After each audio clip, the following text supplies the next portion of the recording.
Tapi malah dengan adanya kesepakatan tentang Trump kan berarti dia udah gagal sama sekali. Dia tidak melindungi gitu. Dan Danantara itu barusan ini kan utang 10 miliar US dollar. Itu setara dengan kurang lebih 163 triliun. Bayangkan 163 triliun itu lebih dari 25% defisit APBN itu. Menarik utang begitu gitu. Jadi itu udah lebih dari seperempatnya gitu. Jadi ini bukan main-main. Kalau seandainya ada guncangan sedikit, ini kita bisa akan kolaps, akan menjadi krisis moneter lagi.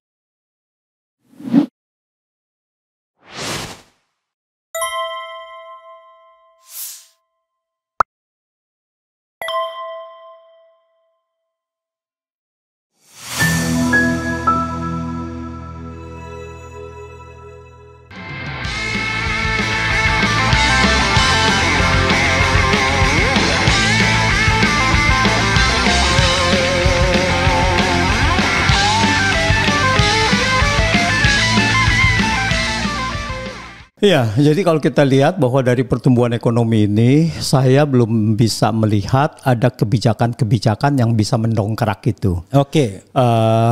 Dan the malah long term, the midterm sampai 2029 8% gimana? Ini tentu saja bahwa saya sendiri pernah menulis dan sewaktu saya ada di dalam tim ekonomi Prabowo 2019 ya. Itu saya mengatakan pertumbuhan ekonomi 8% bukannya impossible. Iya. Itu bisa gitu. Bisa.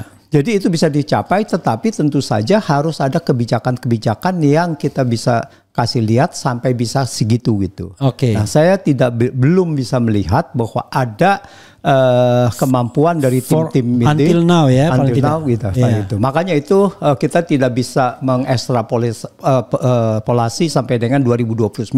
Minimal tahun ini lah. Minimal tahun ini. Akhir gitu. tahun ini. Oke. Itu fair itu menurut saya. Nah, yang berikutnya adalah tim ekonomi. Tapi kalau kita bicara tim ekonomi, tolong Prof. Antoni tunjukkan jabatan apa aja yang menurut Prof. strategis untuk pertumbuhan ekonomi ini. Tim ekonomi yang sekarang ini kan kurang lebih sama. Saya bicara tentang bukan pertumbuhan ekonomi yang persentase tadi, tapi secara keseluruhan. Iya, kalau kita lihat tim ekonomi yang ada sekarang ini kan hampir sama dengan yang ada di Pak Jokowi kan. Menko-nya sama, ya. Menteri Keuangannya sama, dan Kementerian Perindustriannya juga kurang lebih. Perdagangannya kurang lebih. Perdagangan juga kurang lebih gitu. Jadi kurang lebih pertaniannya juga sama, Amran kan. SDM juga kurang lebih. Nah jadi gitu. Jadi saya melihatnya bahwa dobrakan apa pada saat itu ya begitu saja gitu kan. Kenapa kalau dia bisa buat sekarang pertumbuhan ekonomi 8% gitu. Kenapa waktu dulu tidak di tempat dia. Dari kemarin-kemarin gitu. Nah yang kritikal ini kan sebetulnya tim ekonomi ini yang melakukan produksi. Ya, kalau Kementerian Keuangan itu sebetulnya nothing. Dia cuma menjaga kasir dan sebetulnya kebijakan fiskal. Bagaimana memberikan stimulus, menjaga satu industri bisa bertumbuh baik, ya, melindungi dari serangan-serangan produk asing. Tapi malah dengan adanya kesepakatan tentang Trump kan berarti dia udah gagal sama sekali. Ya, dia tidak melindungi gitu. Saya melihat bahwa kebijakan di sektor pertanian ini kita akan ada masalah besar gitu. Kita akan kalah persaingan gitu. Dan banyak seperti sewaktu kita industri gula kita, sewaktu kita buka, import kita naik besar sekali gitu. Nah ini juga saya perkirakan khususnya di sektor jagung ya, itu kita akan jadi masalah besar. Dan banyak gitu. Jadi kita punya industri tidak akan bisa berkembang. Nah ini yang membuat saya pesimis kalau untuk tahun depan dengan adanya kesepakatan ini kita punya industri sulit untuk bersaing. Ada yang berkatakan ya ini kita sebagai stimulan kita agar bisa meningkatkan daya saing dan sebagainya. Itu kan retorika aja gitu. Selama ini kan tidak terjadi gitu. Kenapa sekarang tiba-tiba yang saingannya lebih berat seolah-olah kita bisa gitu. Iya. Nah jadi saya melihat itu. Kalau dulu aja nggak bisa, ya sekarang ya kurang lebih sama gitu. Iya. Bahkan worse. Oke, karena mereka orang yang mapan, yang nggak mau ngambil resiko. Jadi begitulah. Jadi saya lihat bahwa di sini dari tim ekonomi ini tidak bisa membuat suatu kejutan-kejutan. Jadi dari yang bagian produksi dari pertanian, ya perkebunan, kita lihat ya itu saja gitu. Itu menyangkut kemampuan atau hambatan? Begini, itu menyangkut pertama kali adalah mengenai policy development. Oke. Dari policy development, lalu bagaimana membuat hal ini menjadi suatu kebijakan untuk development itu. Pertama kita ingin ada pembangunan, misalkan industri agriculture atau apapun gitu. Lalu bagaimana membangun ini dilakukan dengan satu kebijakan. Nah, kebijakan apa yang bisa menunjang itu gitu. Nah itu, dan kita melihat artinya kebijakan yang sifatnya sektoral ya. Yang sektoral, per sektor. Karena tidak, kan kalau semuanya global ya berarti leadership presiden. Tapi ini sektor-sektor yang dikomandoi para menteri itu ya. Iya. Tapi itu kan semua di bawah koordinasi juga. Satu adalah di bawah Menko. Oh ya, interconnectionnya gimana ya? Iya, nah itu. Jadi saya tidak melihat. Sekarang begini aja. Contohnya sekarang mengenai kebijakan gula. Ini kan sebetulnya hal yang sangat mudah untuk menentukan kita boleh import apa tidak boleh import gitu. Dan apa yang kita harus import gitu. Masa harus ada rapat koordinasi terus setiap sebulan 2 bulan sekali? Memerlukan berapa banyak itu energi yang harus dibuang? Itu saya kebetulan saya saksi ahli untuk di Tom Lembong, itu saya bilang itu pada akhir bulan November itu selesai itu. Kita harus produksi berapa itu selesai. Nggak perlu lagi ada yang namanya rapat koordinasi gitu. Itu sudah jelas. Kita cuma siapkan persediaan awal itu sebanyak 1,25 juta sampai 1,5 juta. Lalu di bulan November kita bisa tahu berapa produksi kita dan berapa konsumsi kita. Karena produksi gula kita kan turun naik kan tergantung dari panen. Nah, dari realisasi itu tinggal ditambahkan saja bahwa berapa defisitnya itu yang kita harus import gitu. Itu sangat mudah sekali gitu. Iya. Nah, ini tidak bisa dilakukan gitu. Akibatnya ya mungkin karena orangnya tidak kompeten juga, tiba-tiba dia selalu membutuhkan protection gitu ya. Iya. Jadi keamanannya adalah wah ini sudah rapat, jadi nggak ada yang berani ngambil inisiatif. Tapi masa begitu inisiatif dikriminalkan.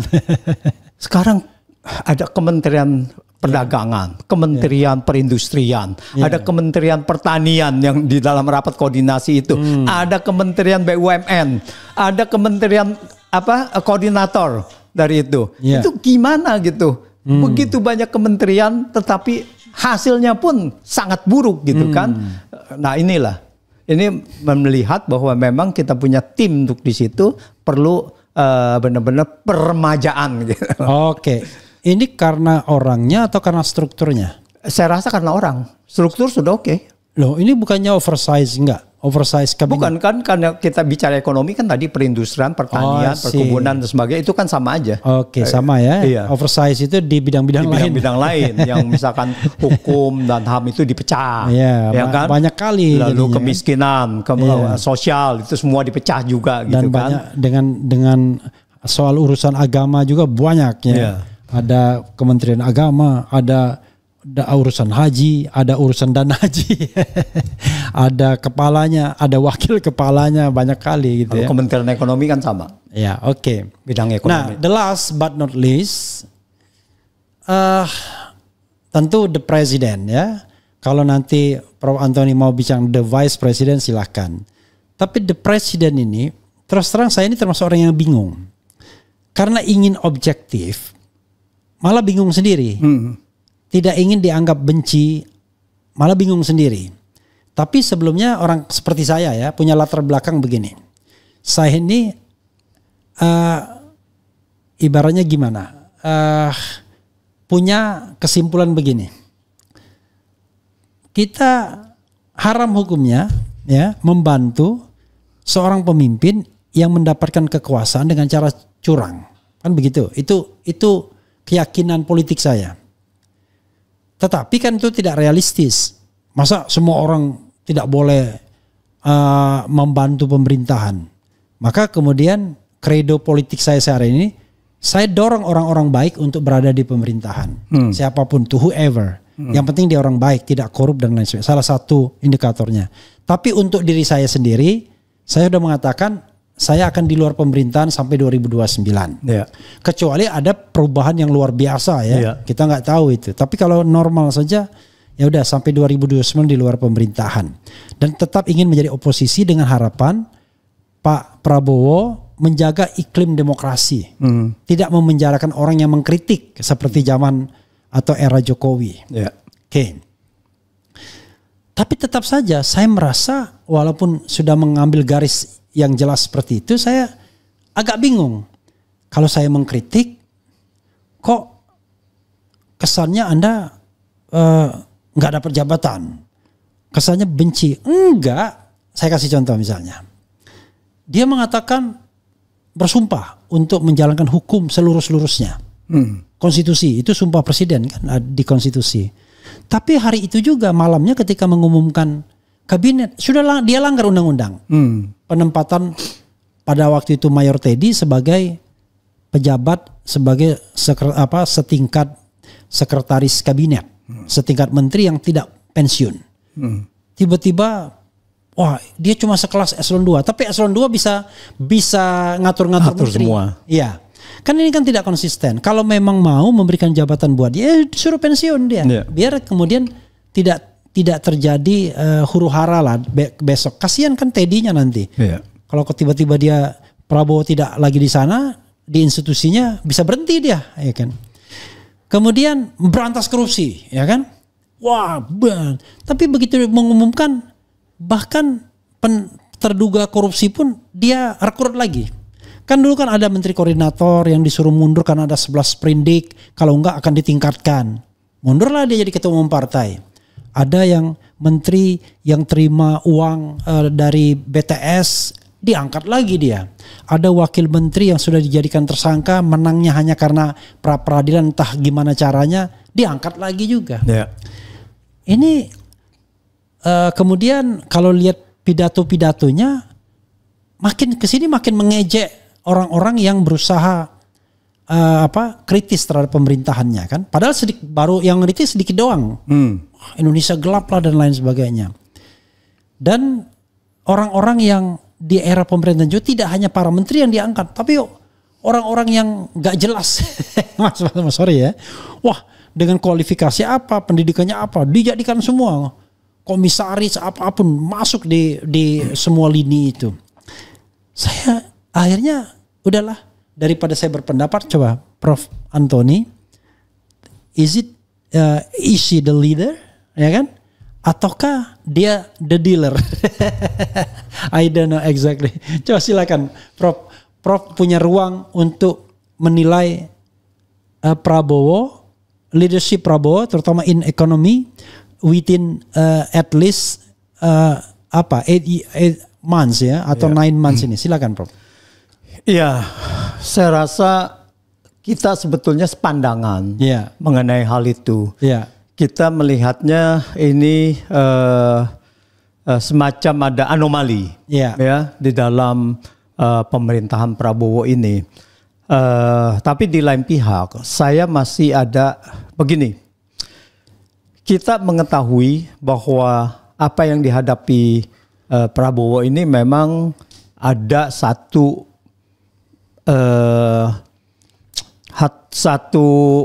hambatan karena ya hasil pilpres dan apapun itu, dan juga dengan adanya Gibran sebagai calon sebagai wakil presiden dia gitu. Nah, tapi sampai sejauh mana hal ini adalah menjadi beban dia di dalam pemerintahan dia. Ini yang kita harus menyuarakan terus. Kalau kita menyuarakan itu, menurut saya kita tidak mengkritisi dalam arti pemerintahannya, tetapi kita mengkritisi bahwa ini jalan setidak-tidaknya prasyarat untuk membuka jalan ke depan yang lebih baik. Nah, saya melihat optimisme itu sebagian itu memang sudah ada ke situ, yaitu mengenai setidak-tidaknya ada kasus korupsi yang besar-besar pun terbuka gitu. Yang seharusnya yang sebelumnya itu tidak mungkin bisa terbuka. Apakah pada saat itu akhirnya memang menarik aktornya intelektual dader kalau kalau bahasa pelakunya, pidananya. Nah, apakah itu juga di situ? Nah, itu nanti kita akan melihat lagi. Contohnya adalah di mana sudah ada tangkap tangan yang di Sumatera Utara. Nah, apakah ini bisa menjerat sampai ke Bobby kan gitu kan? Nah, ini yang kita harus tunggu juga gitu. Nah, apakah Kejaksaan Agung berani untuk ke sana gitu? Nah, itulah. Jadi kita lihat bahwa itu sudah ya kalau ini ada di era Jokowi itu nggak mungkin ditangkap itu, ya. Dan ya kita tahulah kasus minyak ya, dan sampai Reza Khalid itu dijadikan tersangka gitu. Ini sudah luar biasa gitu. Oke, walaupun orangnya belum ditangkap. Nah, walaupun orangnya belum ditangkap, dia kabur, dia tidak jelas, gitu kan. Tetapi untuk mentersangkakan aja itu sudah satu hal yang sangat luar biasa ya, melihat dari bagaimana kedekatan Reza Khalid dengan Jokowi pada saat itu ya, di eranya Jokowi gitu. Nah, untuk hal-hal ini kita melihat bahwa mungkin pelan-pelan. Tapi sekedar tambahan, jangan lupa Reza Khalid ini justru waktu Prahara Prabowo Hatta Rajasa dia berada di Prahara kan, dekat sama Hatta Rajasa kan Reza Khalid sebelumnya. Oh iya. Ya sebelumnya. Ya bahwa pada saat itu, tapi begitu Jokowi menang dan ada Faisal Basri memperbaikin itu, dipotonglah kaki Reza Khalid sedikit, tapi tiba-tiba recovery lagi, dia hidup lagi. Ya sebetulnya apa yang dilakukan oleh Jokowi itu kan hanya sebagai gimmick saja, sebagai konsumsi politik saja di kan, awal-awal di awal-awal. Nah, saya rasa bahwa pengusaha itu akan mendekat kepada penguasa, ya apakah dulu Prahara, apa itu the nature lah, begitu. Iya. Nah itu bisa saja. Sama juga the nature of penjilat juga begitu. Begitu juga. Siapapun yang akan menjadi penguasa dia akan jilat. Gitu. Nah itulah bahwa tetapi sudah sekarang dijadikan itu tersangka, ini sudah luar biasa. Dan kita ini adalah satu secerca harapan ya, bahwa pemberantasan korupsi ini akan benar-benar bisa terjadi. Walaupun nanti lambat, tetapi pada saatnya begitu Prabowo sudah merasa saya harus sudah waktunya memberantas korupsi ini sampai ke akar-akarnya. Nah disitulah bahwa itu akan cepat gitu, karena semuanya sudah ada gitu. Nah ini adalah optimisme yang ada gitu, melihat dari tindakan-tindakan yang ada berdasarkan pengamatan atau optimisme dari dalam diri Prof. Enggak, berdasarkan pengamatan. Berdasarkan pengamatan. Tentu saja berdasarkan fakta-fakta yang sudah terjadi. Ya kan, kalau kita di persidangan harus lihat fakta persidangan, jangan kayak hakim kan mengabaikan fakta persidangan. Nah ini ada fakta-fakta yang terjadi gitu. Nah itu yang membuat saya merasa ada optimisme bahwa Pak Prabowo lambat laun itu akan kembali ke jalannya sendiri. Jangan sampai pantun yang saya ulang ini saya omongkan lagi. Ini kan pantun Tifatul Sembiri yang saya perbaiki rimanya, 2 rimanya. Aku kira angin yang mendesir, ternyata hanya patahnya dahan. Aku kira singa padang pasir, ternyata hanya kucing rumahan. Prof, wrap up dan kemudian closing statement, silakan. Mengenai pemerintahan Prabowo ini, ya kita berharap bahwa pemerintahan Prabowo benar-benar secepat mungkin yaitu memikirkan kepada kepentingan rakyat gitu. Rakyat ini sudah banyak yang susah sekali, apalagi dengan penerimaan APBN yang semakin terpuruk ya, dan utang semakin banyak, dan Danantara itu barusan ini kan utang 10 miliar US dollar. Itu setara dengan kurang lebih 163 triliun ya. Bayangkan 163 triliun itu lebih dari 25% defisit APBN itu. Menarik utang begitu itu. Nah, ini berapa defisit APBN kita 616 triliun gitu. 616 triliun. Jadi itu udah lebih dari 1/4-nya gitu. Jadi ini bukan main-main.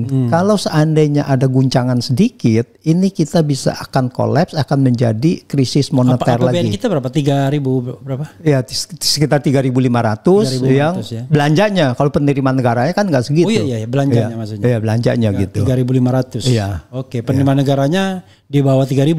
Di bawah 3.000. Oke, makanya defisit sekitar 3.000 penerimaan negaranya. Dia 3.500, 600-an.